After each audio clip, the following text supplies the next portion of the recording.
अस्सलाम वालेकुम प्यारे बच्चों, हमारा आज का टॉपिक है Taj Mahal, class 4 subject Urdu, page number 85। आपने शाहजहां का नाम तो सुना होगा। वो मशहूर मुगल बादशाह मीर की वफ़ात के बाद शाहजहां दिल्ली के तख्त पर बैठा। उसे बाग लगवाने और इमारतें बनवाने का बहुत शौक़ था। वफ़ात हुआ उसके मरने के बाद दिल्ली का लाल किला, जामा मस्जिद और आगरा का ताज महल उसकी तमीर की हुई इमारतों में सबसे ज़्यादा मशहूर हैं। कौन कौन सी चीज़ें? दिल्ली का लाल किला, जामा मस्जिद और आगरा का ताज महल उसकी तमीर की हुई इमारतों में सबसे ज़्यादा मशहूर है। ताज महल का शुमार दुनिया के अजूबात में होता है। लाखों की तादाद में हर साल मुल्की व गैर मुल्की सयाह उसे देखने के लिए आते हैं।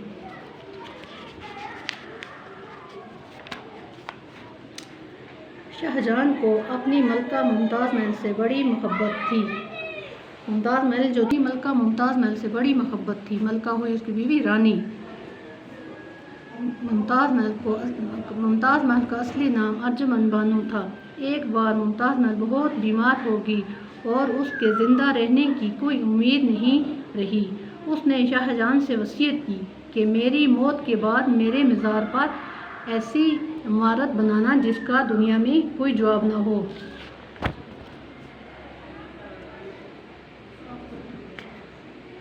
मज़ार हुआ बच्चों कब्र। मुमताज़ महल की उस ख्वाहिश के एहतराम में शाहजहां ने ताज महल तमीर करवाया। यह खूबसूरत इमारत आगरा में दरिया जमुना के किनारे वाक़ा है। इसके अहाते का सदर दरवाज़ा बहुत ऊंचा और लाल पत्थर का बना हुआ है। सदर दरवाजे में दाखिल होते ही संगमरमर से बना हुआ सफ़ेद ताज महल नज़र आता है। सदर दरवाजे से ताज महल तक बीचों बीच, सदर दरवाज़ा हुआ बच्चों बड़ा दरवाज़ा, बीचों बीच एक नहर है। नहर के दोनों तरफ सरू के दरख्त की कतारें हैं। आने जाने के लिए दो खुशनुमा रोशनियाँ बनी हुई हैं। ताज महल संगमरमर के एक ऊंचे चबूतरे के बीचों बीच बनाया गया है। चबूतरे के चारों कोनों पर खूबसूरत गोल और बुलंद मीनार हैं। मीनारों में सीढ़ियाँ भी हैं। ताज महल का सदर दरवाज़ा काफ़ी ऊंचा है और दरवाजे के दोनों तरफ अरबी में आयतें लिखी हुई हैं। इसमें कमाल ये है कि नीचे लिखे हुए हरूफ जितने मोटे नज़र आते हैं, इतने ही मोटे ऊपर लिखे हुए हरूफ दिखाई देते हैं। ताज महल के अंदर दाखिल हों तो गुंबद के नीचे इंतहाई खूबसूरत जालीदार पत्थर के जंगले हैं।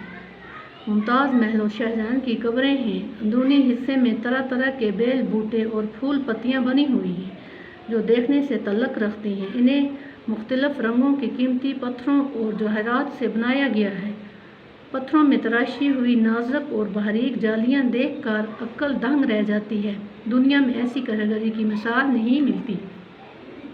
ताज महल का नक्शा बनाने वाले का नाम उस्ताद ईसा था। इसकी तमीर के लिए दूर दूर के मुल्कों से पत्थर मंगवाए गए थे।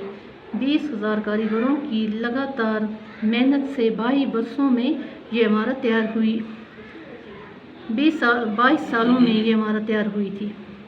कहते हैं इसकी तमीर पर उस ज़माने में कई करोड़ रुपया खर्च हुआ। ताज महल देखने का ज़्यादा लुत्फ़ चांदनी रातों में आता है।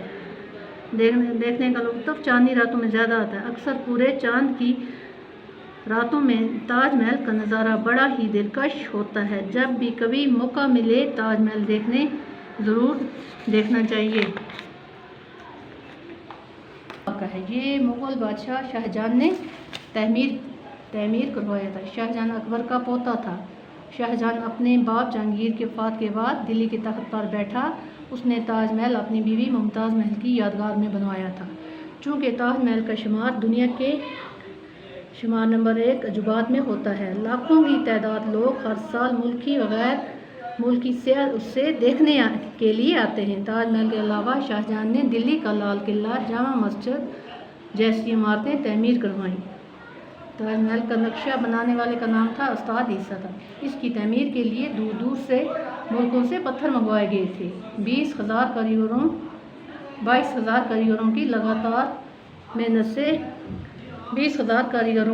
की लगातार मेहनत से 22 बरसों में ये इमारत तमीर हुई थी। कहते हैं کہ اس کی تعمیر پر اس زمانے میں کروڑوں روپے خرچ ہوئے تھے۔ یہ خوبصورت عمارت آگرہ میں دریا جمنا کے کنارے واقع ہے۔ اس کی خوبصورتی چاندنی راتوں میں ایک خاص ہی منظر دکھاتی ہے۔